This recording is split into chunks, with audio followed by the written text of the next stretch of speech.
The emotional turmoil of filming this past year made the TV veteran worn out. But her tune has changed with recent developments. The RHOBH cast member has been the only person who has led all 14 seasons of the Bravo series. And after a heartbreaking divorce and feuds with her co-stars, she was close to calling it quits for good.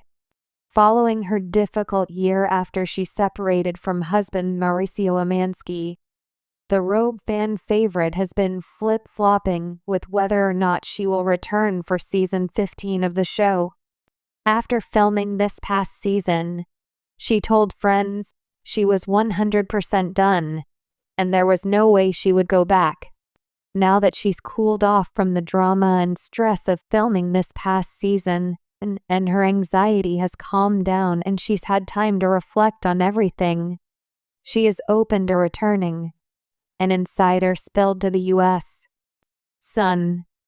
A big reason she wants to come back is because she doesn't want her legacy to end on a sour note. She doesn't want to go out the way LVP did. Kyle knows she started this franchise and has been the big constant, and I don't think she's expecting a parade or grand send-off. But it would be nice for her last season to not be one so emotionally tumultuous.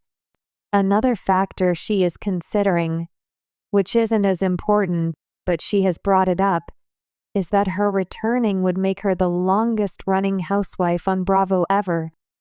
15 straight seasons. That's a big shoe no one else will probably be able to fill. While that's not as forefront in her mind, she thinks it would be a nice thing to add to her resume. The source added, Kyle's current 14th season is a tie for Kandi Burruss' impressive run on Real Housewives of Atlanta. Kandi, 48, joined RHOA in Season 2 in 2009 and starred on every season until 2023 when she left after a 14-year run. It's also a tie to Teresa Giudice, who has been the center fixture on Real Housewives of New Jersey since 2009. However, the status of RHOBH is currently up in the air, leaving Teresa's fate on Bravo unclear. If Kyle chooses not to return, a large factor will be how draining filming this past season has been for her, the source claimed. She didn't want to come back after filming because she was drained. She said she had nothing left in the tank emotionally, mentally, and physically. But after reflecting, she does have a new perspective, and as of now, she does want to come back. There is still one big caveat though: the reunion.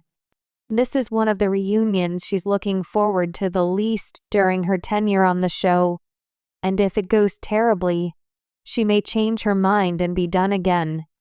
How the reunion goes for Kyle and how she is treated by the ladies will be a big factor in her decision, the insider added. Last week, the U.S. Sun revealed a main factor that contributed to Kyle and Mauricio's split after they were hailed as Bravo's golden couple for the past decade. Kyle and Mau are in as good of a place as they can be right now. It's still hard for Kyle, but she's getting through it. I think they are past the point of every reconciling, the insider claimed, adding that it seems that ship has sailed. They still have their own beautiful, unique bond, and continue to be there for each other when it's needed. Things haven't gotten nasty on either side, but it is over. They're not in a hurry to file, but when they inevitably do, it will be a nightmare to divide up assets, stakes in the agency, and a lot of other things they both went all into together. Kyle has been open about the couple not having a prenup and splitting everything 50-50, as when they began dating in 1994, the couple had nothing. The beginning of their marriage was from humble beginnings. As Kyle explained, they were living in a tiny 2-bedroom apartment with 3 kids. However, their wealth drastically increased due to Kyle launching RHOBH in 2010 and Mauricio's real estate career exploding around the same time.